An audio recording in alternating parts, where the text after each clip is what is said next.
This video is to show you how to bandage a rear leg on a dog. Any dog that has a wound on the toe, this will be the perfect bandage for that type of wound. First up, to get you set up, you'll need a few things. You'll want a non-adherent pad or a non-stick pad, some cast padding, some waterproof tape, and some self-adhesive elastic bandage. To start off, go ahead and tear yourself or cut yourself 2 8-inch pieces of this waterproof tape and then 1 12-inch piece of the waterproof tape. Next up, you want to make sure your patient is comfortable. It will be the easiest if you have him on his side for this. What you want to do is you want to go from the bottom of the foot all the way above the first joint of the ankle here. So that will help your bandage stay on, keep it from sliding, and it'll give you the most protection and padding for the wound that we are treating. So we're going to lay our dog down here. I'm going to take my non-stick pad and I'm going to put it over top of whatever wound may be there. And then I'm going to hold onto it and use my padding to hold this non-stick pad in place. The padding comes with a smooth side and a rough side. You want the rough side to be the side that you are holding with your hand, and you want to unroll it outwardly as opposed to inwardly. So I'm going to actually unroll this very gently. You don't need to put any pressure on it. You just want to wrap very gently around that non-stick pad. When you get down to the foot, you can actually go underneath, back around, underneath, back around, and then up.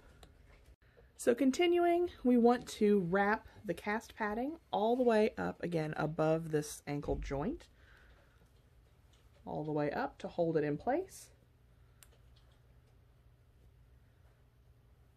and then all the way back down.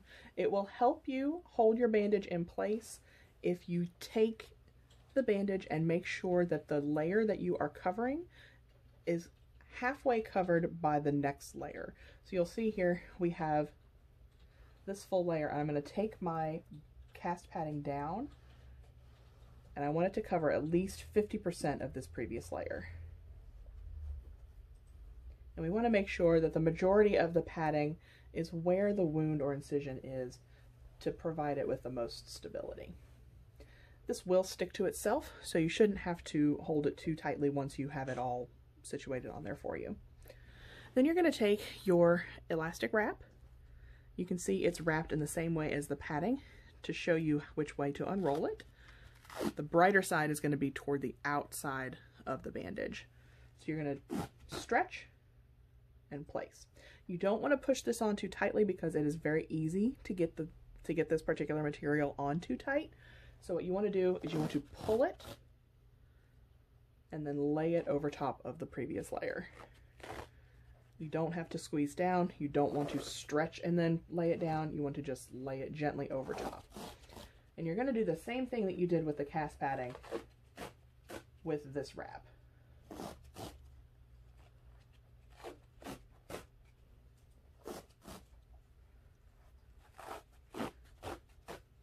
You can do the same thing that we did before for the bottom of the foot. Feel free to just go over top of it, twist it, and stick it to itself. Obviously, this will look different on a live animal. Okay, so again, you can see I have it from the toes all the way to above the hock, but it's before the knee, so it should stay nice and comfortable for them. They should be able to bend the knee easily. It should give them the best range of mobility. When it comes to taping, we want to try to keep this as dry as possible.